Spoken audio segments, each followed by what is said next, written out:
我，疼！怎么是你啊？你怎么会来这里的？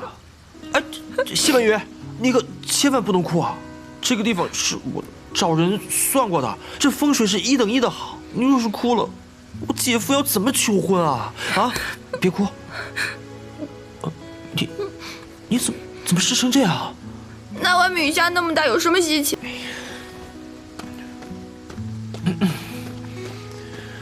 这个本来是给我姐准备的，谁让你赶上了呢？赶快去换上吧，别着凉了，不然就麻烦了。你可别误会啊，我就是怕你生病死了，我就成了谋害皇亲国戚了，不然我才懒得关心你。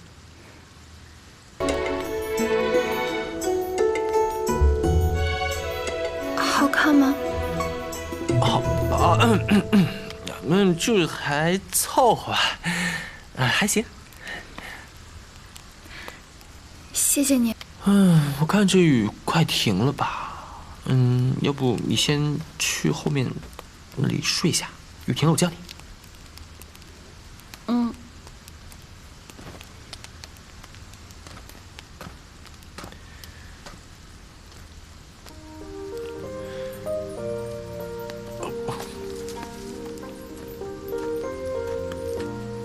对了，这个诗啊、词啊什么的，适合你。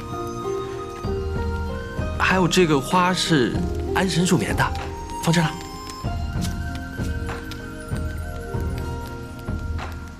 好好睡。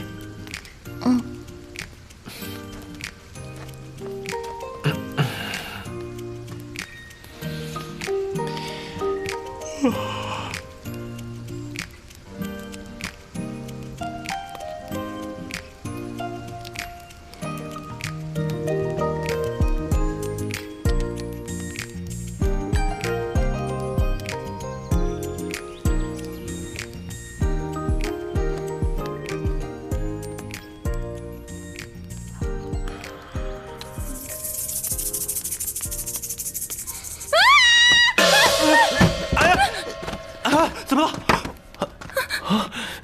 怎么回事？没什么，就是我做了个噩梦而已。什么？你这一惊一乍的，这害得我刚梦到的鸡都没了。你看我怎么陪我？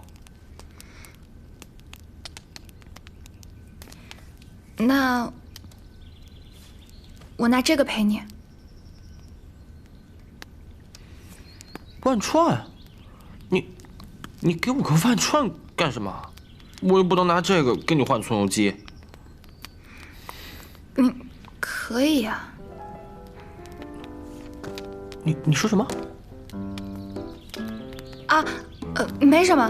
那个外面雨好像停了，我们走吧。和离？你终于想清楚了。那我先去换衣服了。